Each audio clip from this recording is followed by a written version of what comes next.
باللہ من الشیطان الرجیم بسم اللہ الرحمن الرحیم۔ آج کا ہمارا عنوان ہے والدین کے حقوق۔ اس سلسلے میں اگر رشتوں کے حوالے سے بات کی جائے کہ اللہ تعالیٰ نے دنیا میں انسان بدنیو طبع ہے، ایک دوسرے کے ساتھ معاشرت اور سماجی تعلقات کے تحت زندگی گزارنے پر اسے مجبور کر دیا گیا ہے، بغیر اس کے تنہ تنہا وہ زندگی نہیں گزار سکتا۔ تو ایسی صورت میں سب سے پہلا رشتہ جو ہے وہ کرۂ ارض پر اولاد اور والدین کے درمیان قائم ہوتا ہے۔ اللہ تعالیٰ نے فرمایا کہ میرے حق کے بعد سب سے بڑا حق والدین کا ہے۔ چنانچہ قرآن میں مختلف مقامات پر اللہ تعالیٰ نے والدین کے حقوق پر زور دیا ہے۔ وَأَنِشْكُرْ لِي، میرا حق ادا کرو، میرا شکر ادا کرو، ولی والدیک، اور اس کے ساتھ والدین کا۔ حضرت لقمان علیہ السلام نے جب اپنے بیٹے کو نصیحت کی تو ان میں جو سب سے پہلی نصیحت تھی وہ یہی کہ اے میرے بیٹے، وَبِالْوَالِدَيْنِ إِحْسَانًا، اپنے والدین کے ساتھ حسن سلوک کرو۔ اسی طرح والدین کے حقوق کے بارے میں سورہ اسراء یا بنی اسرائیل میں کہا گیا کہ وَقَضَىٰ رَبُّكَ أَلَّا تَعْبُدُوا إِلَّا إِيَّاهُ وَبِالْوَالِدَيْنِ إِحْسَانًا، اور اللہ تعالیٰ نے لکھ دیا ہے، فیصلہ کر دیا ہے رب کا، تمہارے پروردگار نے، کہ تم اللہ کے علاوہ اور کسی کی عبادت نہ کرو، وَبِالْوَالِدَيْنِ إِحْسَانًا، اور والدین کے ساتھ حسن سلوک کرو۔ اما یبلغن عندک الکبر احدہما او کلاہما ولا تقل لہما اف ولا تنہرہما وقل لہما قولا کریما، اور اگر تمہارے نزدیک وہ بوڑھے ہو جائیں، ان میں سے کوئی ایک یا کسی ایک کے زمانے کو تم پالو بوڑھے ہونے کی صورت میں، اور ایک اس دنیا سے رخصت ہو جائے، اما یبلغن عندک الکبر، جب کہ تم جوانی کے دور میں داخل ہو جاؤ اور وہ بوڑھے ہو چکے ہوں، او کلاہما، یا دونوں کے دونوں وہ بوڑھے ہو گئے ہوں، فلا تقل لہما اف، تو تم ان کو اف تک نہ کہو۔ یہ بہت ہی سختی کے ساتھ تاکید کی گئی ہے کہ والدین کے حقوق کے معاملے میں اگر والدین بوڑھے ہو جائیں تو ان کو ایسی صورت میں اف تک نہ کہو۔ جوانی میں انسان جب قدم رکھتا ہے تو بہت ہی تیزی، تلخی اور اس کے ساتھ وہ برتاؤ کرتا ہے، اور دوسری جانب والدین کا جب بڑھاپا اور پیرانہ سالی کا دور ہوتا ہے تو ایسی صورت میں والدین مزاج کے اعتبار سے قوت برداشت نہیں رکھتے اتنی، اس لیے فرمایا اما یبلغن عندک الکبر احدہما او کلاہما، کہ جب وہ تمہارے نزدیک وہ دونوں یا ان دونوں میں سے کسی ایک کے زمانے کو ایک دنیا سے رخصت ہو جائے اور دوسرے کو پالو، ولا تقل لہما اف، تو تم ان کو اف تک نہ کہو، فلا تقل لہما اف، تو تم ان کو اف تک نہ کہو۔ عربی زبان میں سب سے ہلکا لفظ جو ناگواری کا ہو سکتا ہے وہ اف ہے، کہ محض آپ جب لفظ اف ادا کرتے ہیں تو پیشانی کے اوپر بل پڑ جاتا ہے۔ فرمایا یہ ہلکا سا خفیف سا ناراضگی کا بھی اظہار نہ کیا جائے والدین کے معاملات میں، کہ جب وہ بوڑھے ہو گئے ہوں تو پھر ان کی قوت برداشت اور ان کے مزاج کے اعتبار سے اس بات کا بھی لحاظ رکھا جائے کہ ان کو کوئی ایسی بات ان کے سامنے نہ کی جائے جو ان کو ناگوار گزرتی ہو۔ فلا تقل لہما اف ولا تنہرہما، اور نہ ہی انہیں جھڑکو، تو نہ ہی ان کے ساتھ ایسا برتاؤ کرو جو کہ شایان شان نہ ہو، والدین کے احترام، اس کے ادب اور اس کے مقام اور منزلت کے مطابق ایسا بھی نہ کرو، اور اف تک نہ کہو۔ یہ ہے والدین کے بوڑھے ہونے کی صورت میں بھی قرآن نے احکامات دیے ہیں۔ اسی طرح بوڑھے والدین کی خدمت کے سلسلے میں اسلام یہ کہتا ہے کہ نبی اکرم صلی اللہ علیہ وسلم کے پاس ایک صحابی آئے تو انہوں نے نبی اکرم صلی اللہ علیہ وسلم سے اجازت مانگی کہ وہ جنگ میں، جہاد میں حصہ لینا چاہتے ہیں۔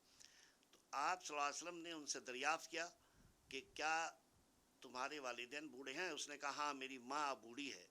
تو آپ نے انہیں جنگ میں اجازت دینے کے بجائے تاکید فرمائی کہ جاؤ اپنی ماں کی خدمت کرو، یہی تمہارے لیے جہاد ہے. اس طرح جہاد اور جنگ جیسی اہمیت کے حامل جو فعل اور فرضیت ہے، اس کو بھی آپ نے والدین کی خدمت پر ترجیح دی کہ والدین اگر بوڑھے ہوں تو ایسی صورت میں جہاد پر جانے سے بھی روکا جا سکتا ہے.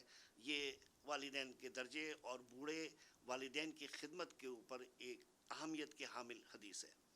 اسی طرح والدین اگر بوڑھے ہو جائیں اور جو انہوں نے کمایا ہے، جو اولاد کما رہی ہے، اس میں سے اگر والدین استعمال کریں، خرچ کریں، تو اس پر بھی والدین کے اس عمل پر اولاد کو کبیدہ خاطر نہ ہونا چاہیے کہ ان میں بھی والدین کا پورا پورا حق ہے، اس کی اولاد کی کمائی اور اس کے خرچ میں اس کا پورا حق ہے. چنانچہ ایک مرتبہ ایک شخص نبی اکرم صلی اللہ علیہ وسلم کے پاس ایک شخص نے شکایت کی، ایک نوجوان نے شکایت کی کہ میرے بوڑھے باپ میرے مال اور میری کمائی پر تصرف کرتا ہے، استعمال میں لاتا ہے. تو آپ صلی اللہ علیہ وسلم نے اس کے بوڑھے باپ کو بلوایا. جب اس کا بوڑھا باپ اسے معلوم ہوا کہ میرے خلاف میرے بیٹے نے اللہ کے رسول صلی اللہ علیہ وسلم سے شکایت کی ہے، تو ایسی صورت میں وہ کچھ اشعار اس نے پڑھے، اور وہ اشعار پڑھتے ہوئے جا رہا تھا، کمپوز کر رہا تھا. وہ اشعار عربی کا ایک طریقہ تھا کہ وہ بہت ہی فی البدی اشعار کہا کرتے تھے. تو اس بوڑھے باپ نے کچھ اشعار کہے، اور وہ یہ کہ اے میرے چھوٹے بیٹے، جب تو بچہ تھا، بالکل نادان تھا، ناسمجھ تھا، میرے ہاتھوں میں کھیلتا تھا، اور پھر اس وقت میں نے تجھے پال کر پرورش کر کے تجھے بڑا کیا. اب میں کبیدہ خاطر ہوں، اب میں اتنا بوڑھا ہو چکا ہوں، کمر میری جھک گئی ہے، ضعیفی آ چکی ہے، اور تو میرے دیکھتے دیکھتے میرے سامنے جوان ہو گیا ہے. مجھ پر خزاں آ گئی ہے، لیکن میں تجھے دیکھتا ہوں کہ تو تنو من اور حشاش بشاش اور جوان ہو چکا ہے. یہ وہ اشعار پڑھتے ہوئے جا رہا تھا. اتنے میں وہ اللہ کے رسول صلی اللہ علیہ وسلم کے پاس پہنچا. تو نبی اکرم صلی اللہ علیہ وسلم کے پاس جبریل امین آئے، اور جبریل امین نے نبی اکرم صلی اللہ علیہ وسلم سے کہا کہ یہ جو آپ اس کا واقعہ، آپ ان کا قضیہ اور ان کا جو مدعا ہے وہ سننے کے بجائے پہلے اس آدمی سے وہ شعر سنیے جو وہ کہتے ہوئے آ رہا ہے، یہ کمپوز کر رہا ہے. تو آپ صلی اللہ علیہ وسلم نے کہا اچھا، میں تمہارا معاملہ تو بعد میں دیکھوں گا، کہ جس کے لیے میں نے تمہیں بلایا ہے کہ تمہارے بیٹے نے تمہارے بارے میں کچھ شکایت کی ہے، یا اسے تمہارے بارے میں کوئی کہنے میں مختلف نقطہ نظر اس بارے میں جو اس کا ہے وہ سنوں گا، اس کا مدعا کیا ہے اور تمہارا کیا ہے. لیکن پہلے وہ اشعار سناؤ جو تم ابھی کہتے ہوئے آ رہے تھے. وہ بڑا حیران ہوا کہ ابھی تو وہ اشعار میری زبان پر تھے، یہ اللہ کے رسول صلی اللہ علیہ وسلم کو کیسے معلوم ہو گیا؟ میں نے کسی کو بتایا بھی نہیں، کسی سے اس کا تذکرہ بھی نہیں کیا. تو آپ صلی اللہ علیہ وسلم نے وہ اشعار اس سے سنے. تو اس کے بعد میں آپ صلی اللہ علیہ وسلم وہ اشعار سننے کے بعد میں خود بھی افسردہ ہو گئے اور رونے لگے.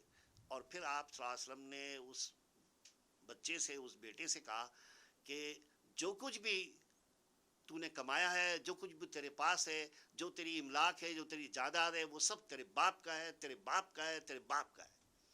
تو اس کا مطلب یہ ہے کہ اولاد کو بوڑھے باپ کی حوالے سے پورا تصرف کا اختیار حاصل ہے، کہ جو کچھ اس نے کمایا ہے تو وہ سب کچھ اس کی تربیت، اس کی تعلیم اور اس کے تمام تصرف پر اختیار رکھنے والا باپ ہے، کہ اس کو کل اس نے اسی تعلیم و تربیت کے حوالے سے اس منزل تک پہنچایا. اس سلسلے میں اولاد کی کمائی پر نہ صرف یہ اختیار ہے والدین کا، بلکہ والدین کے بارے میں نبی صلی اللہ علیہ وسلم نے فرمایا والدین تمہاری جنت بھی ہیں اور تمہاری دوزخ بھی. اگر تم نے والدین کے حقوق ادا کیے تو پھر ایسی صورت میں والدین تمہارے لیے جنت ہے. اور اگر تم نے والدین اللہ کے حقوق کے سلسلے میں والدین کی نافرمانی کی جو جس کا تعین اللہ تعالیٰ نے کر دیا ہے تو ایسی صورت میں وہ دوزخ کا ایک دروازہ ہے تمہارے لیے. تو آپ نے فرمایا ہر شخص جو اطاعت کرتا ہے فرما برداری کرتا ہے والدین سے حسن سلوک کرتا ہے اس کے دو دروازے ہیں. اگر ان میں سے ایک ماں باپ میں سے ایک زندہ ہے تو اس کا ایک دروازہ بند ہو گیا اور ایک دروازہ کھلا ہے. اور اگر کوئی شخص والدین کی جو نافرمانی کرتا ہے تو اس کے دو دروازے ہیں جو دوزخ کے کھل گئے ہیں. اگر ان میں سے ایک اس دنیا سے رخصت ہو گیا تو ایک دروازہ دوزخ کا اس کا کھلا ہوا ہے. یہاں تک کہ وہ روز حشر کو ان دروازوں میں سے جس طرح جنت کے دروازوں میں سے والد اطاعت کرنے اور فرمانبرداری کی صورت میں وہ داخل ہوگا اس طرح وہ جہنم کا وہ دروازہ جو کھلا رہے گا وہ والدین کی نافرمانی کی صورت میں وہ اس کے لیے وجہ عذاب اور جہنم کا ایندھن بننے والا ہے.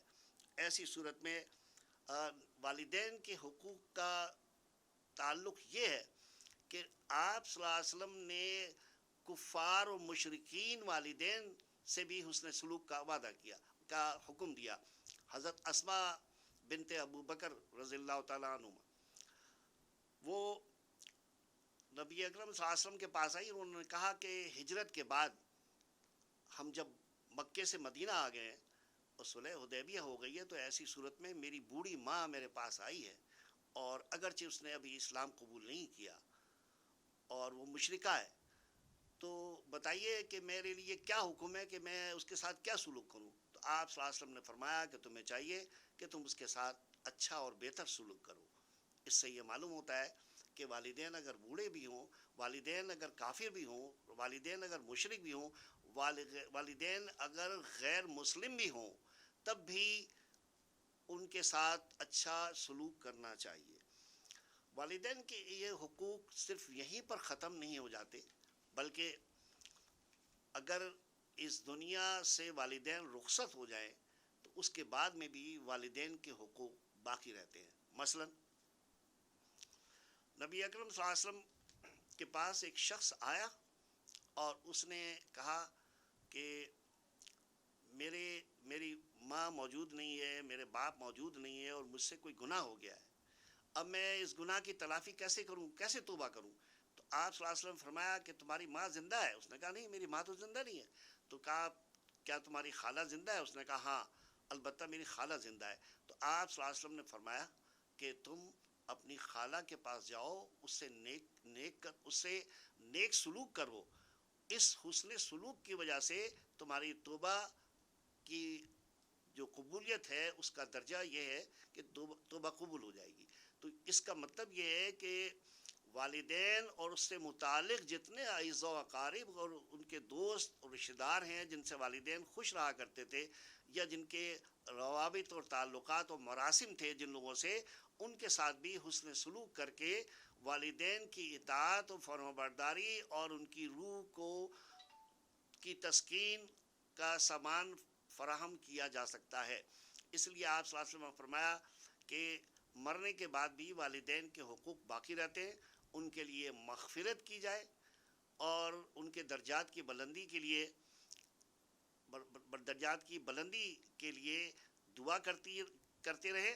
اور اس کے ساتھ ساتھ جو والدین کے رشتہ دار ہیں جو دوست ہیں اور جو ماں باپ کے طرف سے خالہ خالو ماموں چاچا پھوپھا پھوپھی یہ تمام افراد کے ساتھ اگر حسن سلوک کیا جائے تو ایسی صورت میں والدین کی روح کو تسکین پہنچتی ہے اور ان کے ہی حقوق ادا ہوتے ہیں. وآخر دعوانا ان الحمد للہ رب العالمین.